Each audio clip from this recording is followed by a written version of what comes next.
My name is Sarah Scott. I'm a certified professional dog trainer, behavior counselor, and certified separation anxiety professional. I've been training dogs for 20 years with an emphasis on fear, aggression, and anxiety. I own two dogs of my own, a 4-year-old Chihuahua mix and a 13-year-old Belgian Malinois.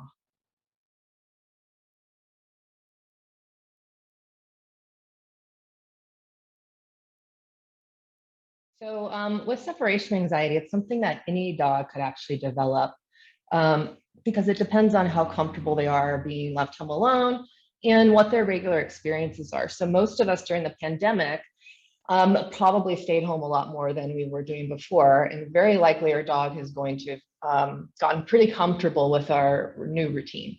So you should assume that if you have been spending a ton of time with your dog, home with your dog during the pandemic, that your dog is susceptible to separation anxiety. So any dog that's out of practice about being left home alone is going to need to get back into practice.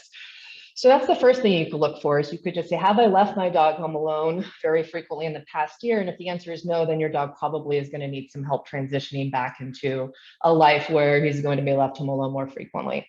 Then you can look for behavior change as well. So if you have a dog that is starting to show some discomfort about being left home alone, you're probably going to notice it when you start your departure routine.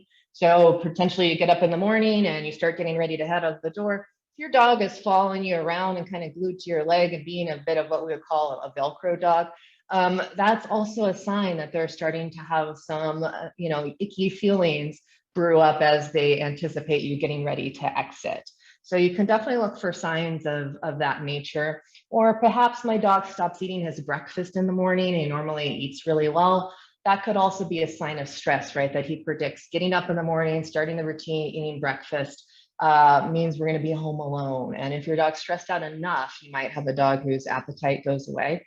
And then there's more obvious signs, like once you get out of the door, you could check in with your neighbors, right? So if we have complaints of barking, it's definitely a sign that your dog may be in some distress. Other things that dogs can do when they are experiencing anxiety about being left home alone is the vocalizations. They might be destructive. So if you come home and you have destructive behavior, things have been destroyed, chewed up, particularly if that is directed at the door or window or exits of your environment.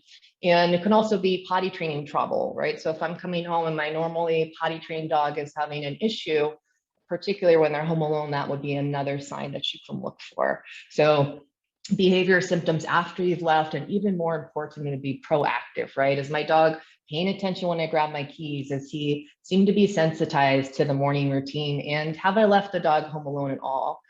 Those are all things that are going to help you decide how to proceed to help your dog be comfortable left home alone.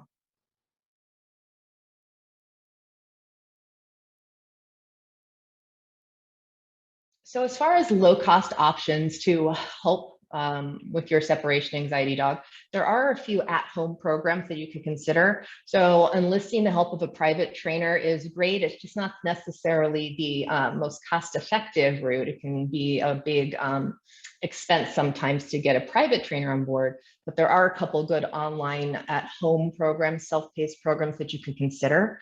That might be a good way to get yourself some information, access to the information at a lower cost.